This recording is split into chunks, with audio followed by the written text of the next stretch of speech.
মুনাফিক কারা? সূরা বাকারার ৮ নং আয়াত, ওয়া মিনান নাসি মান ইয়াকুলু আমান্না বিল্লাহি ওয়া বিল ইয়াউমিল আখির ওয়া মা হুম বিমুমিনিন। আল্লাহ রাব্বুল আলামিন বলছেন, মানুষের মধ্যে এমন কিছু মানুষ থাকবে, তারা বলবে আমরা আল্লাহর প্রতি ঈমান এনেছি, পরকালের প্রতি ঈমান আনয়ন করেছি।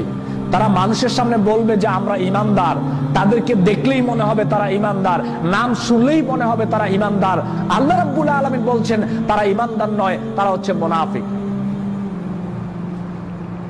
ওয়াইজা লাকুল্লাযিনা আমানু ক্বালু আমান্না ওয়াইজা খালাউ ইলা শায়াতিনহিম ক্বালু ইন্না মাআকুম ইন্নামা নাহনু মুস্তাহজিউন। সূরা বাকারার মধ্যে আল্লাহ রাব্বুল আলামিন বলছেন, মুনাফিকের আলামত কত সুন্দর করে স্পষ্টভাবে আল্লাহ তুলে দিয়েছেন। ঈমানদারদের কাছে গিয়ে বলবে আমরা ঈমানদার, আবার এখান থেকে বের হয়ে যখন শয়তানের কাছে যাবে সেখানে গিয়ে বলবে আমরা তোমাদের সাথে রয়েছি। আল্লাহ রাব্বুল আলামিন সুন্দর করে, মুনাফিককে আপনি দেখলে বুঝতে পারবেন না লোকটা মুনাফিক, মুনাফিককে দেখে বোঝা যাবে না লোকটা মুনাফিক, দেখলেই মনে হবে ঈমানদার। আল্লাহ রাব্বুল আলামিন তার অন্তরের খবর তুলে ধরেছেন। অন্তরের খবর মানে ঈমানদারদের কাছে গেলে বলবে আমরা ঈমানদার, আবার শয়তানের কাছে গেলে বলবে আমরা তোমাদের সাথে আছি। শয়তান বলবে তুমি যদি আমাদের সাথে থাকো তো ঈমানদারদের কাছে গেছো কেন?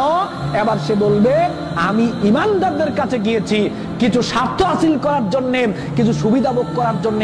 আসলে আমি ঈমানদারদের সাথে নাই, আসলে আমি তোমাদের শয়তানদের সাথেই রয়েছি। আল্লাহ বলছে লোকগুলো হচ্ছে মুনাফিক। মুনাফিককে দেখলেই মনে হবে ঈমানদার। মুনাফিক যারা, তাদেরকে দেখলেই মনে হবে তারা ঈমানদার,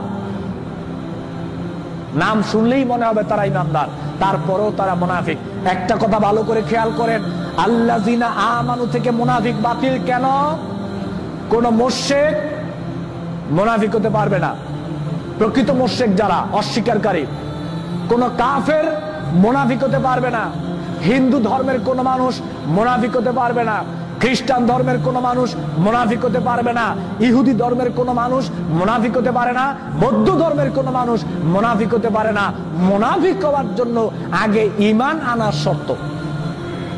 মুসলমানদের মধ্য থেকেই মুনাফিক হতে পারে, অন্য কোন ধর্ম থেকে মুনাফিক হতে পারে না। ইসলামের জন্য ইহুদি, খ্রিস্টান, বৌদ্ধ, নাসারা, হিন্দু, ইসলাম ধর্মের জন্য, ইসলামের জন্য অন্য ধর্মের মানুষ এত মারাত্মক নয়, ইসলাম ধর্মের জন্য সবচেয়ে বেশি মারাত্মক হচ্ছে মুনাফিক। মুনাফিক ইসলামের এত ক্ষতি করতে পারে, অন্যকে এত ক্ষতি করতে পারে না।